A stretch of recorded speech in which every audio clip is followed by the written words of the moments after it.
Deus abençoe tua vida, você que nos acompanha aqui, o nosso canal pelo YouTube aqui, o Éder Casquel, aqui o cantinho da palavra. Deus abençoe, tá? Se inscreva, deixem também o seu likezinho e assista o nosso conteúdo até o final, tá? Quero dar algumas dicas para você, tá? Que a gente estamos vendo, os nossos amigos também que tem esses canais, né, do YouTube. Então o YouTube ele entende quando você começa a assistir um conteúdo e que você para pelo caminho do conteúdo, ele entende que aquele conteúdo não é bom e não recomenda para mais ninguém. Então, às vezes nós temos aí 13, 14, 15 visualizações e 3, 4 likezinhos. Aí o Facebook entende que 15 pessoas ouviram aquela mensagem, mas não se manifestaram, se gostaram ou não, então também ele não recomenda. Tá? Ajude o nosso canal, nós precisamos realmente avançar fronteiras. Temos uma palavra de qualidade aqui no cantinho da palavra, não estamos pregando heresia, não estamos inventando falsas profecias, revelações como nós vemos nos dias de hoje, né? Caindo revelações por todos os lugares, profecias. Nunca vi uma época em que se valorizasse tanto mais os dons do que a própria palavra de Deus em si. Daí nós estamos aqui no cantinho da palavra, em uma série de mensagens, a vida e os tempos do apóstolo Paulo. E terminamos, né, a última mensagem falando sobre a última viagem missionária, quando eles chegam a Derbe e decidem voltar para Antioquia e voltam pelas mesmas cidades por onde eles foram perseguidos, e dessa vez tiveram paz para fazer o ministério. Então eles chegam em Antioquia. Paulo e Barnabé animaram-se, né? E ao avistar Seleucia, que era o porto de Antioquia, para os discípulos aquela era como voltar para a casa dos pais, uma casa paterna. Estar na igreja de Antioquia era o mesmo que estar em família, né? Chegou ali, foram curadas feridas, foram, né, realmente se sentiram em casa, porque é um prazer estar retornando à igreja, à base dessas viagens missionárias. Então os missionários mal tinham posto os pés no portão da cidade, e a notícia de sua chegada já se espalhara. Aquela noite uma grande multidão se reunira em volta deles. Havia se passado 2 anos desde que aqueles cristãos haviam acompanhado Paulo e Barnabé até o navio que os levaram à sua primeira viagem missionária. Agora eles estavam de volta e todos queriam ouvir. Era um prazer agora ouvir os missionários que há 2 anos, né, estavam aí, né, pregando a palavra de Deus. Os cristãos de Antioquia ouviram as histórias missionárias de Paulo e Barnabé com grande alegria. O coração inundava-lhe de muito sentimento de alegria de ver que o plano de pregar o evangelho até os confins da terra estava se cumprindo com tremendo sucesso, né? Até essa época, Paulo, o evangelho, também não havia sofrido nenhum tipo de oposição, né, a não ser os judeus. Não tinha outro tipo de opositores contra o evangelho. Simplesmente os judeus que tornaram-se cegos, enfurecidos e queriam destruir por todas as regiões onde se falasse da pessoa de Jesus Cristo. Porém o problema surgiu agora dentro do seio da igreja. Agora Paulo vai passar, que o tema desta mensagem é a grande controvérsia. Então vai acontecer uma grande controvérsia entre Paulo e o apóstolo Pedro, realmente, né? E vai acabar esta controvérsia, vai terminar lá na igreja em Jerusalém. Então o problema agora vem do seio da igreja, porque alguns judeus cristãos de mente estreita e mesquinha não haviam aberto o coração para os gentios. Queria que a igreja fosse uma seita judia, judaica, só para eles realmente que eram descendentes dos judeus. Não queria abrir esse evangelho para nós.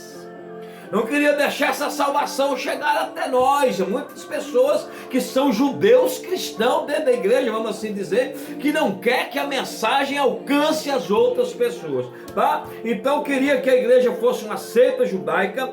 Pedro daí vem fazer uma visita a Barnabé e Paulo, fica sabendo que Barnabé e Paulo retornaram e vem fazer uma visita a Antioquia. Então Barnabé e Paulo receberam com entusiasmo e contaram, repetiram tudo o que aconteceu, né, na primeira viagem missionária. O coração de Pedro se acendeu com cada palavra, comoveu-se com a fraternidade, pois viu que ali em Antioquia os judeus e os gentios reuniram-se ao redor da mesma mesa como membros da mesma família. Ali não tinha esse negócio, eu sou cristão, mas eu sou judeu, eu sou gentil, sou melhor do que você. Não tinha isso.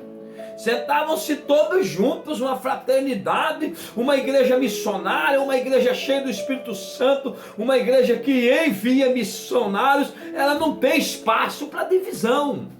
Então ali em Antioquia não havia esta divisão, e Pedro se maravilhou em ver tudo isso, tá? Para a igreja encontrar também, né? Para a igreja de Antioquia encontrar e ouvir Pedro, velho pescador, que conhecera Jesus pessoalmente.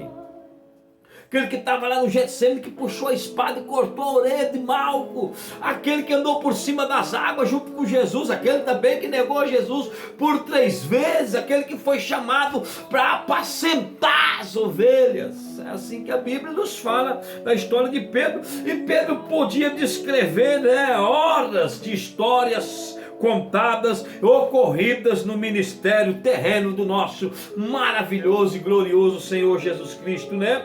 Foi uma experiência memorável para os cristãos de Antioquia. Estava sendo tudo maravilhoso ali em Antioquia, como a Bíblia descreve. Pedro alegrou-se com tudo que viu, né? Até o dia que chegou os mensageiros autonomeados, né, que vieram da cidade de Jerusalém, chegaram para interromper o acesso dos gentios à igreja. Eles estavam inconformados com essa história da igreja estar cheia de gentios. E gentios e judeus comer junto, andar junto, não pode. Nós somos o povo que circuncidou, nós somos o povo da lei, nós somos o povo. Eles estavam querendo a salvação só para eles, egoístas. Como um monte de gente aí que quer só para si, egoísta, divide o que Deus deu. Deus é tão maravilhoso que ele não pode ser só para você, só para tua família, tem que ser para todo o universo. E de pregar o evangelho a toda criatura. Eles estavam se esquecendo que o ide que o mestre deu a Pedro, quando ele estava ali, a Pedro, os apóstolos, foi ide por todo mundo e pregai o evangelho, tá? Que vieram ali para ver o acesso dos gentios, eles, os mensageiros, vieram para ver esse acesso, interromper, né? E se julgavam revestidos de autoridade, porque eram da igreja, né, de Jerusalém, aí achava que podia reunir e fazer discórdia, tá? Pedro, temendo a chegada dos mensageiros, com medo de quando ele voltasse para Jerusalém, aí lá em Jerusalém estava tendo essa grande controvérsia, aí lá em Jerusalém o povo iria queimar ele. Olha, se Pedro precisava disso. Tá? Pedro temendo o que esses mensageiros iam falar para o pastor Tiago. Tiago, irmão de Jesus, mas realmente, né, veja, até um equívoco, eles falam que Pedro foi o primeiro pastor, né, da igreja e o primeiro papa, mas a Bíblia nos fala que nesta ocasião, quem estava à frente da igreja de Jerusalém era Tiago, irmão de Jesus, tá? E Pedro, temendo que essa notícia chegasse lá, perturbasse o seu ministério, decidiu que enquanto os mensageiros estivessem ali, se afastaria dos irmãos gentios. Pedro não soube se portar neste momento como um homem de Deus e começou a fazer uma divisão. Quando os judeus estavam, ele saía de perto dos gentios, dos irmãos gentios, com medo disso acontecer, né? Mas nem Pedro, nem os visitantes tinham ideia, tá? Da grande força de convicção que Paulo tinha. Ele não teria piedade disso.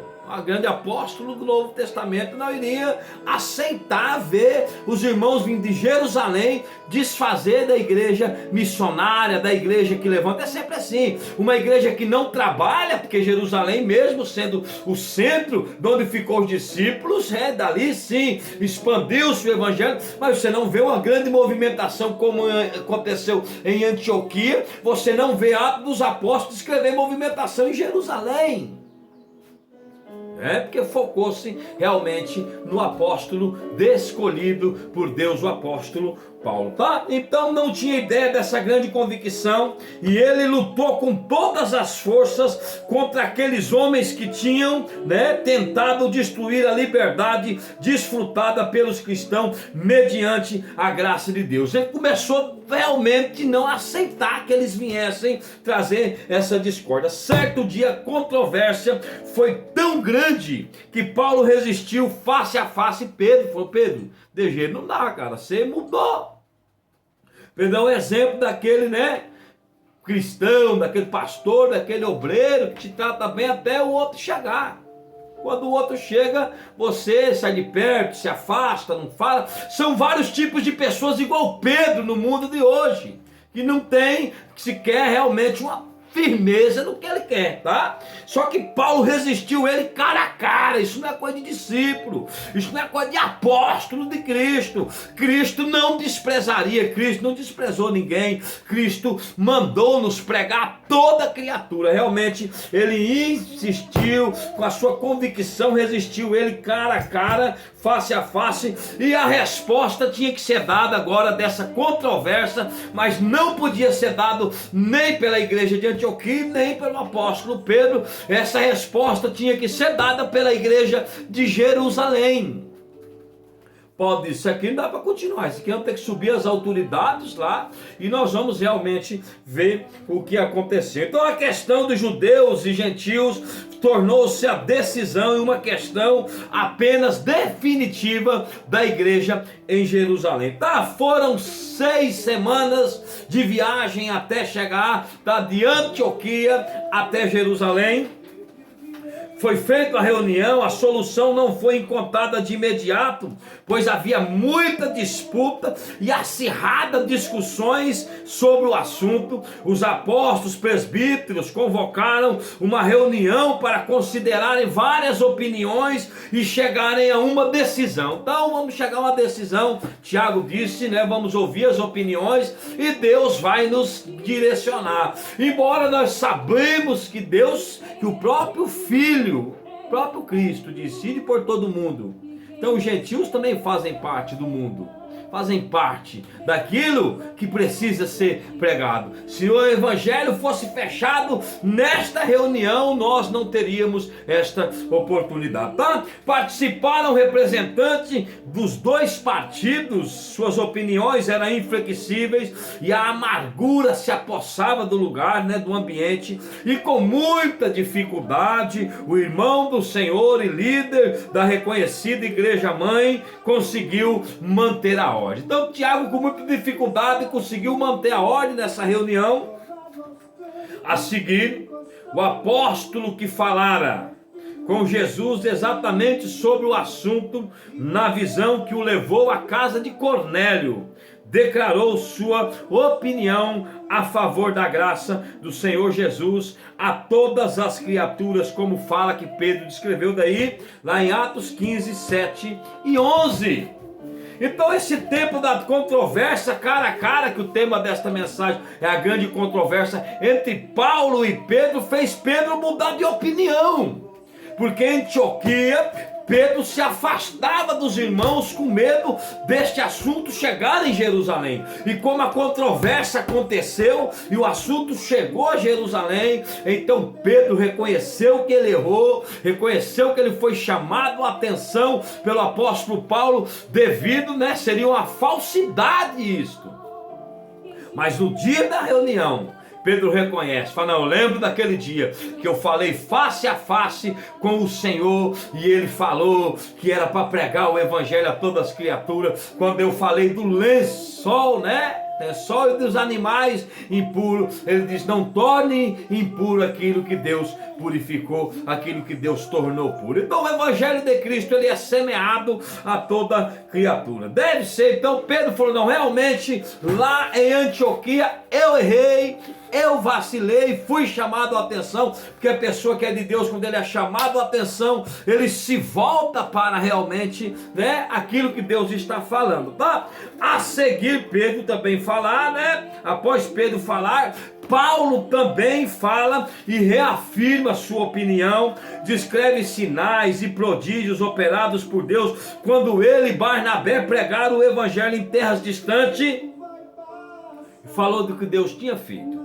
Depois disso ninguém mais falou nada. Os opositores que se opunham ferozmente agora não defendiam mais a sua opinião, já não tinham mais força para continuar dando esta opinião. E realmente nesta reunião o evangelho já era claramente, mas foi feito por causa desta reunião, desta controvérsia, ficou aceitado, acordado que o evangelho de Cristo é a todas as criaturas, todas as nações, a todos os seres viventes.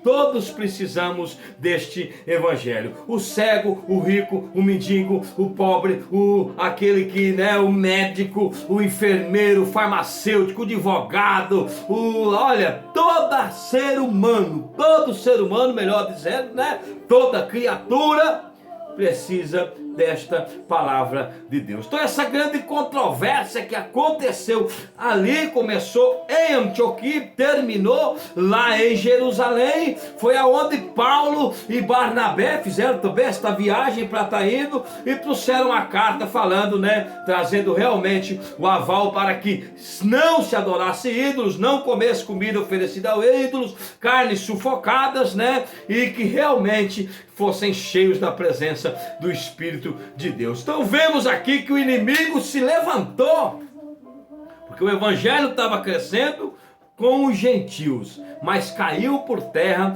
porque encontrou, né, não é, se fosse, imagina, se Paulo fosse como Pedro, né, que viu os irmãos lá de Jerusalém, já mudou a postura. Tem um monte de gente assim, né, que fica mudando de postura. Imagina se Pedro fosse dessa maneira. Paulo, melhor dizendo, realmente o evangelho tinha sido sufocado e transformado em uma seita judaica. Mas o evangelho jamais se transformaria em uma seita, porque o evangelho é poderoso, é vivo e verdadeiro. Que Deus abençoe a tua vida.